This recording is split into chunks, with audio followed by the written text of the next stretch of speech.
சரண் Krishna YouTube சேனலுக்கு உங்களை அன்புடன் வரவேற்கின்றேன்.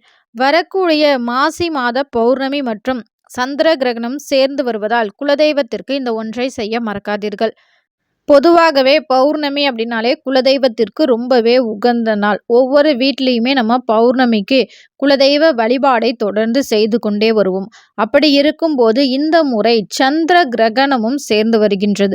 பொதுவாகவே சந்திர கிரகணமாக இருக்கட்டும், இல்லை சூரிய கிரகணமாக இருக்கட்டும், எந்த கிரகணம் நடந்தாலுமே அந்த நேரத்தில் அனைத்து கோவில்களிலும் நடை சாத்தப்பட்டு தெய்வங்களுக்கு அபிஷேகம் ஆராதனை எதுவுமே இருக்காது. கோயில்கள் அனைத்துமே பூட்டப்பட்டிருக்கும். அப்படி இருக்கும்போது நாமும் அந்த நேரத்தில் வீட்டில் சாமி கும்பிடுவதை தவிர்ப்பது நல்லது. அதே போல இந்த மாசி பௌர்ணமி அப்படின்னாலே பலருமே கிரிவலம் செல்வது வழக்கம். அப்படி கிரிவலம் செல்ல விரும்புவர்கள் கிரகணத்தோடு அந்த கோவில் எந்த நேரத்தில் நடை சாத்தப்படுகின்றது அப்படிங்கிறதெல்லாம் தெரிந்து கொண்டு அதற்கு பிறகு செல்வது நல்லது. முதல்ல மாசி பௌர்ணமி எப்போ வருகின்றது, சந்திர கிரகணம் எப்போ ஆரம்பிக்கின்றது அப்படிங்கிறத பார்த்துடலாம். மாசி பௌர்ணமி மார்ச் 2ஆம் தேதி மாலை 6:29 முதல் மார்ச் 3ஆம் தேதி மாலை 5:52 வரைக்கும் நமக்கு பௌர்ணமி திதி இருக்கின்றது. சந்திர கிரகணம் எப்போ ஆரம்பிக்கின்றது அப்படின்னு பார்த்தீங்கன்னா, மாலை நேரத்தில் சூதன காலம் என்று சொல்லக்கூடிய அந்த கிரகணம் தொடங்கக்கூடியது 3:20 மணி. மாலை நேரத்தில் 3:20 மணிக்கு ஆரம்பிச்சு முழு சந்திர கிரகணம் 4:35 மணிக்கும், கிரகணத்தின் உச்ச நிலை 5:04க்கும், கிரகண முடிவு நேரம் மாலை 6:47. அதாவது பௌர்ணமி அன்று 3:20 மணிக்கு ஆரம்பிச்சு 6:47 வரைக்கும் நம்ம கிரகண காலமாகவே இருக்கின்றது. இப்போ பௌர்ணமிக்கு குலதெய்வ வழிபாடு செய்யணும் நினைக்கிறவங்க கண்டிப்பா மாசி மகத்தன்று அன்று மாலை மகம் நட்சத்திரமும் பௌர்ணமியும் சேர்ந்து வரும் நேரத்தில் நம்ம தாராளமா குலதெய்வ வழிபாடை வீட்டிலேயே எளிமையாக செய்துவிடலாம். கிரகண நேரத்தில், அதாவது கிரகணம் ஆரம்பிப்பதற்கு 2 மணி நேரத்துக்கு முன்னாடியே நம்ம சமையல் வேலை அனைத்துமே முடிச்சு விடணும். கர்ப்பிணி பெண்கள் ஒருபோதும் வெளியே வரக்கூடாது. அதே போல கர்ப்பிணி பெண்கள் அந்த நேரத்தில் கூர்மையான ஆயுதங்கள் போன்ற ஊசி, அருவாமனை, கத்தி இது போன்ற பொருட்களில் வேலையும் செய்யக்கூடாது.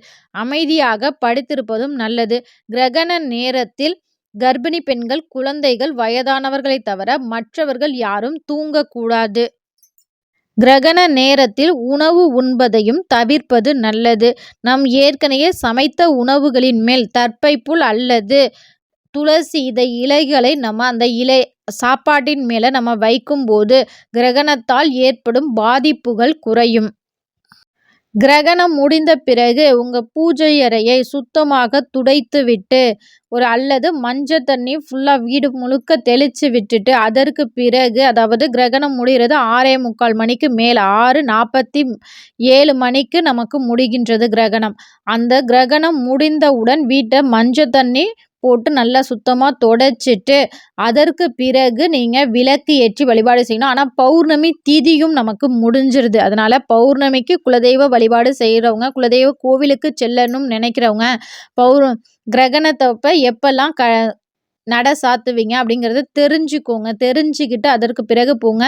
பௌர்ணமி திதி மாசி மகத்தின் மாலை நேரத்திலே ஆரம்பிக்குது. அதனால் மாசி மகம் மாலை நேரத்திலேயே நீங்கள் குலதெய்வ வழிபாடு செய்கிறது, குலதெய்வத்திற்கு பொங்கல் வைத்து வழிபாடு செய்வது, அல்லது காலை நேரத்தில் மாசி பௌர்ணமி மார்ச் 3ஆம் தேதி காலை நேரத்தில் நீங்கள் உங்கள் குலதெய்வ வழிபாடை தாராளமாக செய்யலாம். இந்த கிரகணம்லாம் முடிந்த பிறகு உங்கள் வீட்டில் தீபம் ஏற்றி உங்கள் குலதெய்வத்தை மனதார வழிபாடு செய்து அருகில் இருக்கும் கோவிலுக்கு சென்று வழிபாடு செய்து வாருங்கள். அதுவும் இந்த கிரகணம் பூர நட்சத்திரத்தில், சிம்ம ராசியில் பூர நட்சத்திரத்தில் நிகழ்வதால் கட்டாயம் பரிகாரம் செய்ய வேண்டிய ராசிகளில் இந்த சிம்ம ராசி, கடக ராசி, பூர நட்சத்திரம், உத்திராட நட்சத்திரம்லாம் இருக்கின்றது. அதனால் இவர்கள் அனைவரும் அருகில் இருக்க சிவாலயங்களில் சென்று பரிகாரம் செய்து கொள்வது நல்லது. கிரகணம் முடிந்தவுடன் உங்களால் முடிந்த ஏதேனும் தானங்களை உங்கள் கோவிலுக்கு போகிறீங்க, அங்கே 2 யாசகர்கள் இருக்காங்க அப்படின்னா உங்களால் முடிந்த 2 பிஸ்கட் பாக்கெட்டோ இல்லை ஒரு நீர்மோரோ ஏதோ உங்களால் முடிந்த உணவுப் பொருட்களை தானம் செய்வது உங்களுக்கு மேலும் பல நன்மைகளை ஏற்படுத்தும். அதே போல கிரகண நேரங்களில் நம் அபசகுண வார்த்தைகள் ஏதும் கட்டாயம் பேசவே கூடாது. ஒருபோதும் குழந்தைகளை வையவே வையாதீங்க. ஏன்னா, இந்த கிரகண நேரத்தில நம்ம சொல்லக்கூடிய வார்த்தைகள் அப்படியே அதுவும் அசுபமான வார்த்தைகள் நம்ம குழந்தைகள் மேல சொல்லும்போது, அது அப்படியே பலித்துவிடும். இதனால் நம்ம குழந்தைகளோட வாழ்க்கையே ரொம்ப மோசமாயிரும். அதனால மறந்துமே குழந்தைங்கள திட்டாதீங்க. இந்த வீடியோ பார்க்குற உங்களுக்கு உங்க குலதெய்வத்தை ரொம்பவே பிடிக்கும் அப்படின்னா, "ஓம் என் குலதெய்வம் நமக" அப்படிங்கிற கமெண்ட்ஸை மறக்காம எங்களோட கமெண்ட் செக்ஷன்ல ஷேர் பண்ணிக்கோங்க. இந்த வீடியோ உங்களுக்கு பயனுள்ளதாக இருக்கும் என்ற நம்பிக்கையில் மற்றொரு வீடியோவில் சந்திக்கிறேன். இந்த வீடியோ உங்களுக்கு பிடிச்சிருந்தா லைக் பண்ணுங்க, ஷேர் பண்ணுங்க, மறக்காம சப்ஸ்கிரைப் பண்ணுங்க. இது உங்கள் சரண் கிருஷ்ணா யூடியூப் சேனல். நன்றி, வணக்கம்.